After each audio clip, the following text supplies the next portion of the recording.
Once upon a time, there lived a man and his wife who had long wished for a child. At last, their prayers were answered, and the wife found herself expecting a baby. Their small cottage had a window that overlooking a magnificent garden filled with the most beautiful flowers and herbs. This garden belonged to a powerful enchantress who was feared by all who knew of her. One day, the wife stood at the window gazing into the garden. She noticed a bed of the most beautiful lettuce, looking so fresh and green that it made her mouth water. Day after day, her longing for the lettuce grew stronger until she began to waste away, growing pale and miserable. Her husband became frightened and asked what troubled her. If I cannot eat some of the lettuce from the garden behind our house, I shall surely die. The man loved his wife dearly and thought to himself that rather than let her perish, he would bring her some of the lettuce, no matter the cost. That evening at twilight, he climbed over the wall into the enchantress's garden, hastily grabbed a handful of lettuce, and brought it to his wife. She immediately made herself a salad and ate it with great eagerness. It tasted so good that the next day her longing for it was 3 times as strong. Her husband saw that he would have no peace, so he climbed into the garden once more. But as he descended the wall, How dare you climb into my garden like a thief and steal my lettuce? This shall cost you dearly. I only did this out of necessity. My wife saw your lettuce from our window, and she felt such a longing for it that she would have died if she had not gotten some to eat. If it is as you say, I will allow you to take as much lettuce as you wish, but on one condition. You must give me the child that your wife will bring into the world. It shall be well treated, and I will care for it like a mother. in his terror, the man agreed to everything. When the wife gave birth, the enchantress appeared at once. She gave the child the name Rapunzel and immediately took her away into the deep forest. There stood a tall tower with neither stairs nor door, only a small window at the very top. The enchantress brought the baby to this tower and raised her there in complete isolation, where Rapunzel never saw another human being or knew anything of the world beyond the tower walls. From her earliest days, the enchantress filled Rapunzel's mind with fearful warnings. The world beyond this tower is a terrible place. It is filled with cruel, wicked people who would hurt you. There are dangers everywhere, wild beasts. Men are deceitful and violent, treacherous paths. Only here, with me, are you truly safe. The only one who would protect you from the horrors that await outside these walls. Rapunzel grew into the most beautiful young woman under the sun, believing every word the enchantress spoke. She had magnificent long hair, fine as spun gold, that reached down 20 yards when she let it fall. When the enchantress wanted to enter the tower, she would stand below and call out, Rapunzel, Rapunzel, let down your hair. Rapunzel let them fall down so the enchantress could climb up. After many years had passed, it happened that a king's son was riding through the forest and passed by the tower. He heard singing so lovely that he stood still and listened. It was Rapunzel who, in her solitude, passed the time by letting her sweet voice ring out into the forest.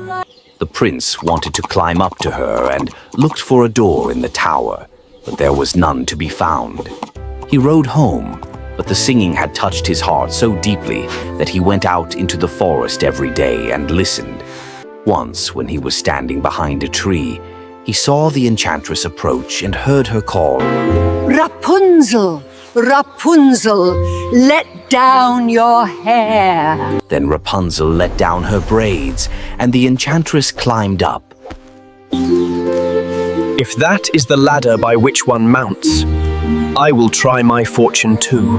The next day, when it began to grow dark, he went to the tower and cried, Rapunzel! Rapunzel! Let down your hair! Immediately the hair fell down and the prince climbed up. At first, Rapunzel was terrified when a man came through the window, for she had never seen another person besides the enchantress. She remembered all the warnings about cruel, dangerous men. but the prince spoke gently to calm her fears. Happen to you. The prince told her about the world beyond, cities, palaces, festivals, oceans and mountains. Rapunzel listened with wonder, realizing perhaps the world was not as terrible as Dame Gothel had claimed. Night after night, the prince returned. He brought her books and paintings. They talked for hours. Rapunzel began to understand that the enchantress had lied to her about everything. As weeks turned to months, they fell deeply in love. The prince asked her to marry him, and Rapunzel agreed. Each time you visit, bring a skein of silk, and I will weave it into a ladder. The prince brought silk every evening, and Rapunzel worked to weave the ladder, hiding it beneath her bed. Week after week, the ladder grew longer. But one evening, the enchantress grew suspicious and decided to watch the tower from the forest shadows. As darkness fell, she saw a young man approach.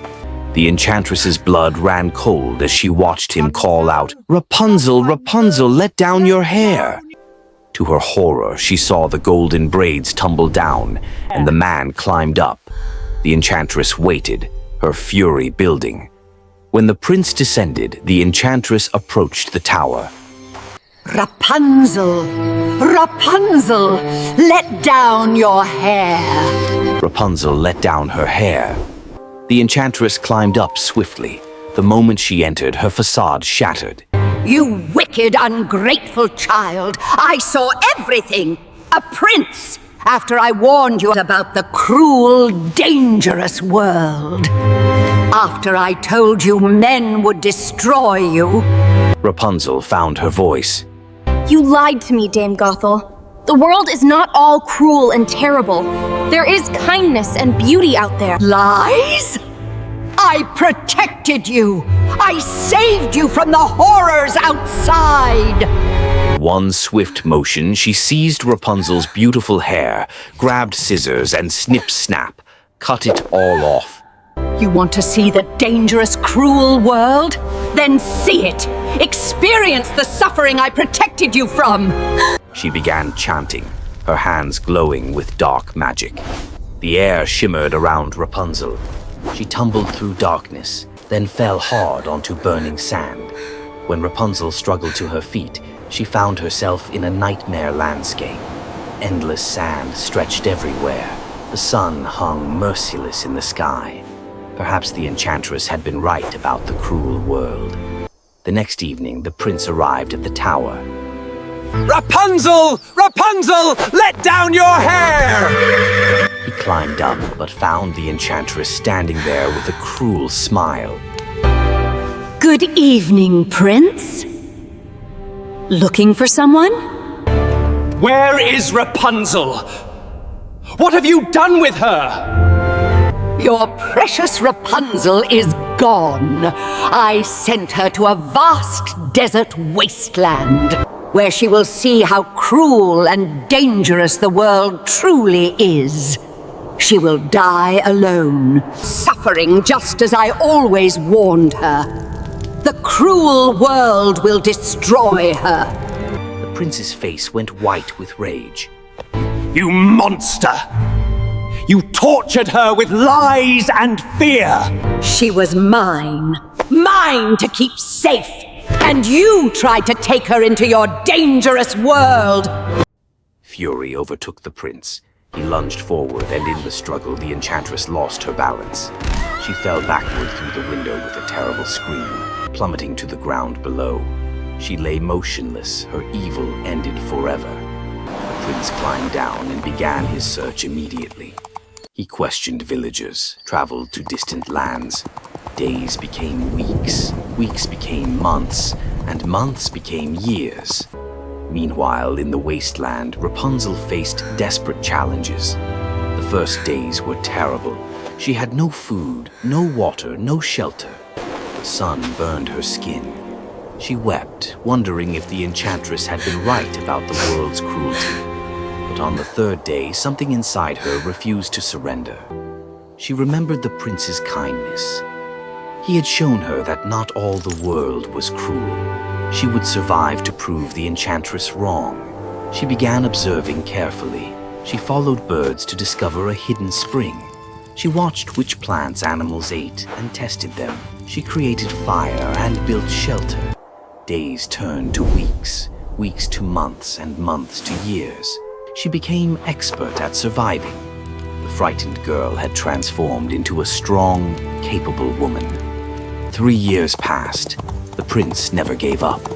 His father, before dying, said, Search the eastern desert lands. I have heard rumors of a woman surviving there. The prince traveled east. In a village, a merchant said, Yes, there is a woman in the wasteland. She has short golden hair and survives alone. She is remarkably strong and clever. The prince and his men ventured into the wasteland, calling her name. On the 4th day, near sunset, they saw a shelter. Near it stood a young woman carrying water. Rapunzel! Stefan? Is that really you? They ran toward each other and crashed into each other's arms. You're alive. I've been searching for 3 years. I survived! The world was harsh, but I found it was not all cruel as she claimed. Enchantress is dead. She can never hurt you again. They journeyed back to the kingdom. The prince's father had passed, so the prince was now emperor. He and Rapunzel were married in a beautiful ceremony. Rapunzel became empress. She established schools where children could learn truth. She created sanctuaries for those fleeing danger. The people loved their wise, compassionate empress. Together they ruled with justice and kindness, proving that while the world held challenges, it also held beauty, love, and hope. And they lived happily ever after,